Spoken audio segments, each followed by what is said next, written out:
Hey everybody, Joe Joseph here for thedailysheeple.com, and this is your news shot. I want to go to the Associated Press, who highlighted something that goes, a lot of journalists put themselves in harm's way, oftentimes to get a story. And in 2017, 81 reporters lost their lives for a myriad of reasons. Now, 81 reporters that it's reported on. Now, this doesn't count independent media or perhaps bloggers or anybody that was killed. You know, it doesn't necessarily have to be in the, quote, line of duty, a la having a camera on them and, you know, you got a reporter live from location and then they die. No. It could be for a myriad of reasons. See, that's why I think this number is very underreported, because what defines the media these days? We can't really define the media by you working for a mainstream media entity. That doesn't count anymore. Listen to this. It says at least 81 reporters were killed doing their job this year, while violence and harassment against the media staff has skyrocketed. The world's biggest journalist organization says in its annual kill report, the International Federation of Journalists said that reporters lost their lives in targeted killings, car bomb attacks, and crossfire incidents around the world. More than 250 journalists were in prison in 2017. Again, I think these are very, very understated numbers. The number of deaths as of December 29th was the lowest in a decade, down from 93. In 2016, the largest number were killed in Mexico, but many also died in conflict areas such as Afghanistan, Iraq, and Syria. Now, the IFJ suspected but could not officially confirm that at least one other journalist was killed Thursday in an attack by Islamic State, a suicide bomber in Kabul. But even so, we're seeing a high number of deaths associated to people who pry into places where some people don't want eyes a prying. How many times throughout your time being awake, I guess you could say, in some way, shape, or form, or in your discovery process, wherever you are, have you heard of journalists, investigators, website owners, media personalities either get killed or hushed up as a result of where they might have been digging? You know, I think of a great example, somebody who was very successful, both in independent media and in the mainstream media, that was silenced because of his research into what was termed Pizzagate. And I'm talking about Ben Swann. Here goes a guy, mainstream media, Edward R. Murrow Award winner, does some riveting, real-life, truthful reporting, and is silenced because, you know, and his job threatened because he's reporting the truth and it's going to affect advertisement. Again, here's a great example of how big corporations can turn the screws on these media companies who depend heavily on this advertising revenue. And because of that, he had to stop talking about what he was talking about. And he's really holed himself up. And it's a damn shame, because the media is supposed to be part of the system of checks and balances. You know, it's not just the legislative, executive, and judicial branch.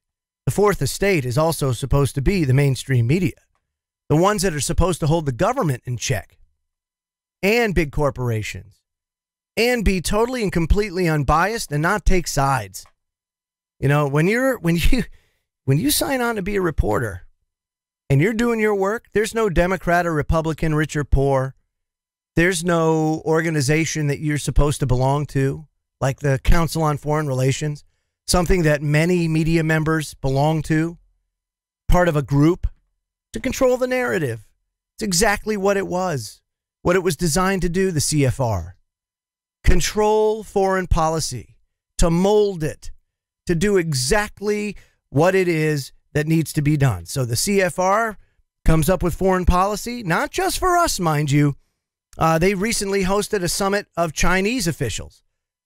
They promulgate world foreign policy. And then they get mainstream media personalities, both print, radio, and television, and they get people to push the narrative. And with that comes prestige of belonging to the Council on Foreign Relations. You know, Dr. Haas, Richard Haas, the president of the CFR, is said to be one of the most powerful people in the world. I mean, you're talking about foreign dignitaries and ministers from other countries that basically pee themselves when they're around Dr. Haas. That's how powerful this man is.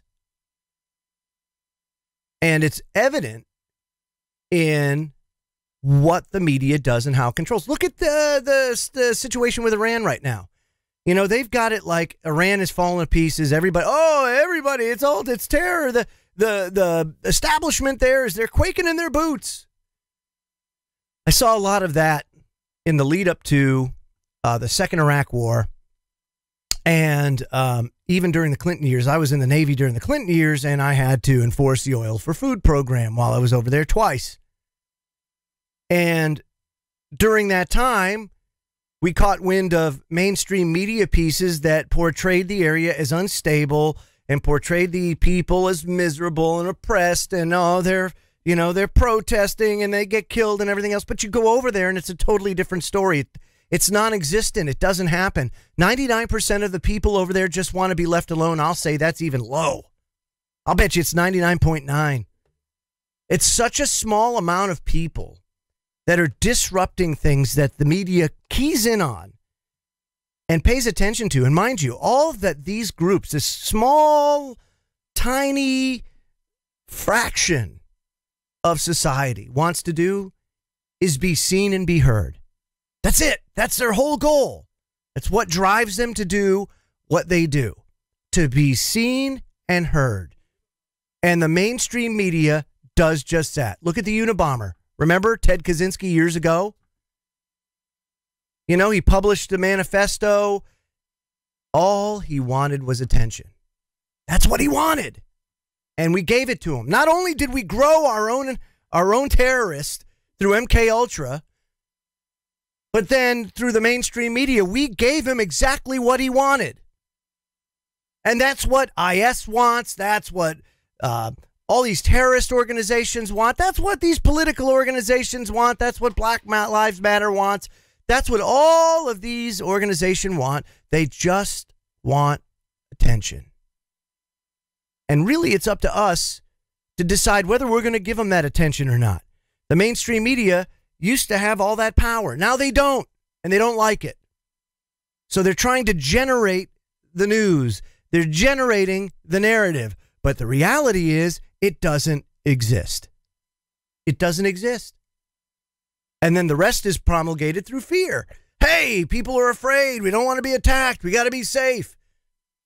$700 billion military budget. I could think of some places where we could spend money much more wisely. But you're not going to do it as long as that fear factor is there. And as long as you have the mainstream media in cahoots with government, in cahoots with big corporations, folks, we're going to continue to be under the thumb and under the jackboot until we take back control. I'm Joe Joseph. This was thedailysheeple.com's News Shot. Feel free to comment below and visit our website at thedailysheeple.com. #WakeTheFlockUp. Have a great day, everybody.